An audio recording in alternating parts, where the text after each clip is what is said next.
સુરેન્દ્રનગરના લખતરના ઓળક ગામે વહીવટી તંત્રનું સફળ રેસ્ક્યુ ઓપરેશન। પૂરમાં ફસાયેલા 27 નાગરિકોને સુરક્ષિત બહાર કઢાયા। લખતર તાલુકાના ઓળક ગામમાં ભારે વરસાદના પગલે ઉપરા વિસ્તાર અને નીચાણવાળા ભાગોમાં અચાનક વરસાદી પાણી ભરાઈ જવાની ઘટના બની હતી। પાણીનું સ્તર વધતા કેટલાક લોકો ફસાયા હોવાની પ્રાથમિક માહિતી મળતા વહીવટી તંત્ર હરકતમાં આવ્યું હતું। ઘટનાની ગંભીરતાને ધ્યાનમાં લઈ પ્રાંત અધિકારી મેહુલ ભરવાડ, મામલતદાર, ટીડીઓ અને પોલીસ કાફલો ગણતરીની 10 મિનિટમાં જ ઘટના સ્થળે પહોંચી ગયા હતા। ફસાયેલા લોકોને સુરક્ષિત બહાર કાઢવા માટે મહાનગરપાલિકાની ફાયર ટીમ બોટ સાથે તાત્કાલિક ઓળક ગામે પહોંચી અને બચાવ કામગીરીનો પ્રારંભ કર્યો હતો।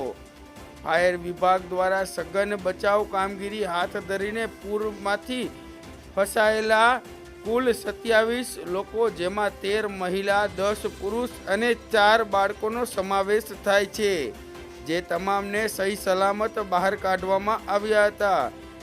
બચાવી લેવાયેલા તમામ નાગરિકોને સુરક્ષિત સ્થળે ખસેડી અને સગા સંબંધીના ઘરે આશ્રય આપવામાં આવ્યો હતો।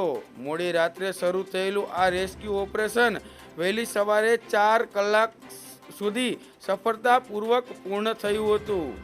સુરેન્દ્રનગર જિલ્લા કલેક્ટર G.H. સોલંકીના સીધા માર્ગદર્શન હેઠળ તેમજ વઢવાણ પ્રાંત અધિકારી મેહુલ ભરવાડ અને તેમની ટીમ દ્વારા સરાહનીય કામગીરી કરવામાં આવી હતી।